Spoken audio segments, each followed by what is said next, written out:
better watch out, you better not cry, better not pout, I'm telling you why.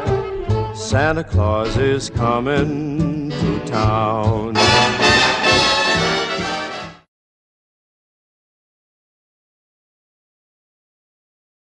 Ho ho ho. Merry Christmas. And to you. You're out a bit late, aren't you? I could say the same for you. But it's Christmas Eve, innit? Really? I hadn't noticed. How can you not notice Christmas Eve? Well, it's not as if many people notice me. You should get out more, mate. It's Christmas time. Ding dong merrily, roast the turkey, open the presents and all that. By the way, we haven't met. You'll never guess, but I'm Santa. Jesus Christ. All right, there's no need to swear. No, really. I'm Jesus Christ. Nah, you're nothing like him. Prove it. You leave me no choice, but I warn you, this might hurt. I wish it could be Christmas every day.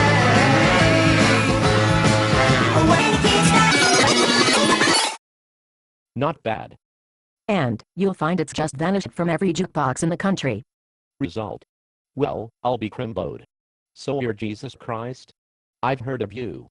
Nice to know someone has. So, what's it like, being the Son of God? Oh, you get used to it. But I'm more interested in you at the moment. So, at the risk of sounding like Prince Charles, what exactly do you do? Me? It's a demanding job. All year I hang out at the North Pole in my workshop with no one but elves for company. Oh, elves. Like in Lord of the Rings? Not that kind. This lot make presents. And that's it. Social small talk? Non-existent. And believe me, nightlife at the North Pole? Don't bother. Anyway, during the year we keep an eye on which children have been good and which have been bad. What, wiretaps? Informers? Satellite surveillance, that sort of thing. Somehow we just know. And then the ones who've been good write me a letter to say what they want, and on Christmas Eve, I load up all the presents and I fly through the air in my sleigh pulled by 8 reindeer, or 9, accounts vary, and I climb down the chimneys, and I put the presents in their stockings. And they say Christians will believe anything. I'm getting the distinct vibe you're not really happy with your job. Well, you know, I'm not as young as I used to be. And then there's the darling little children. Oh, children. Aren't they great?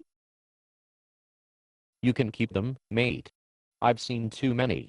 I've had my beard pulled, my stomach prodded, okay, so the Atkins isn't really working, I've been insulted, I've been whittled on, I've even had the really smart ones saying they don't believe in me. Yeah, that always hurts. But I thought you only delivered to the children who've been good. Well, technically. But usually there's hell to pay, if every single ungrateful little brat doesn't get at least something. And it had better be expensive, or else. And they don't even appreciate it. The elves run a sweepstake on every present to guess how long it will be before it ends up inside the dog. Do you know how dispiriting that is? You don't sound that enthusiastic. Well, it gets you down. All year sitting around doing nothing, and then, bam, in 24 hours you have to get all around the world and deliver presents to every single whiny little darling who's written me a letter. But you don't really go all the way around the world, do you? Of course I do. What, you deliver presents to all the little Muslim and Hindu and Jewish and unspecified miscellaneous children who don't live in the affluent West? Which is to say, most of them. Well, now you come to mention it, there is a distinct Western Hemisphere bias to my work. But, hey, it's better than nothing. I don't see you carrying any presents. I only have one present, Nicholas, and I delivered it a long time ago. To everyone. What did you call me? Nicholas. Amazing. No one's called me that for yonks. How did you know? You don't remember, do you, Nicholas? You used to work for me. Work for you? I can see I'm going to have refresh your memory. Brace yourself. Santa Claus, aka Father Christmas, aka Saint Nicholas, aka Kris Kringle, tonight. This is your life.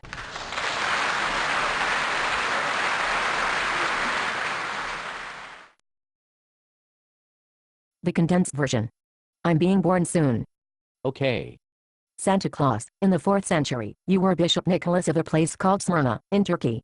You were very rich but very generous, especially towards poor children. You liked to give them presents, but you were too modest to do it openly, so you would throw them in through their windows. You became greatly honored. You became known as Saint Nicholas, the patron saint of children and seafarers. Seafarers? What did I do for them? No, I never gathered that either. But the point is, Nicholas, all your giving reflected back on me. I was the ultimate source of all the good you were doing, and you made sure everyone knew it. I see. But let's hear the rest of the story. Every European country developed its own legend about you. Dutch settlers who came to America in the 17th century called you Sinterklaas. Then in 1823 a writer called Clement Clarke Moore wrote the poem, The Night Before Christmas. He gave you your flying sleigh, with the 8 reindeer. In the 1860s, a series of illustrations in the Christmas editions of Harper's Magazine introduced the idea that you lived at the North Pole with a workforce of elves. In the 1930s you got your trademark red costume, in a series of advertisements for the Coca-Cola Corporation. In 1939 an advertising writer for the Montgomery Ward Company invented a 9th reindeer called Rudolph. Is it coming back to you? And with every step, at every stage, people remembered a little more about you, and forgot a little more about me. I suppose I messed up. No, you did fine. It was people that messed up, as usual. If they believe the whole God came to earth as man at Christmas thing and they really have to follow it through to its logical conclusion. Why did God come to earth as man? So that 30 years later we could have the whole God died on the cross and rose again, and you all have to follow him thing. My 1% is an eternity in paradise, no worries, no pain, no sorrow forever after. But first you have to get through the rest of this life, and do it my way. They don't like it at all. They'd rather get through this life their way, and worry about what comes after, when they come to it. Maybe we should swap? I'm sure you could do my job better than me. I don't think so. Stick at your job. Let people continue to celebrate this season. Let them spend money on the people they love, there's no harm in that. Just don't let them think they are buying love with that money. And let them continue to give the other 364 days of the year. Let them give their time and their thoughts and their prayers. Just remember that you work for me, and don't let anyone else forget it either. I'm the source of all good things. You're just one of the channels I choose to use, so that good things can reach people. Yes, sir. Well, I must be off. Busy universe to run. Thanks for having this chat, boss. No problem. Oh, one more thing. Has every single copy of I Wish It Could Be Christmas Every Day really vanished from the jukeboxes? Sadly not. That was just to get your attention. Well, shoot. Oh, you better watch out. You better not cry, better not pout. I'm telling you why. Santa Claus is coming to town.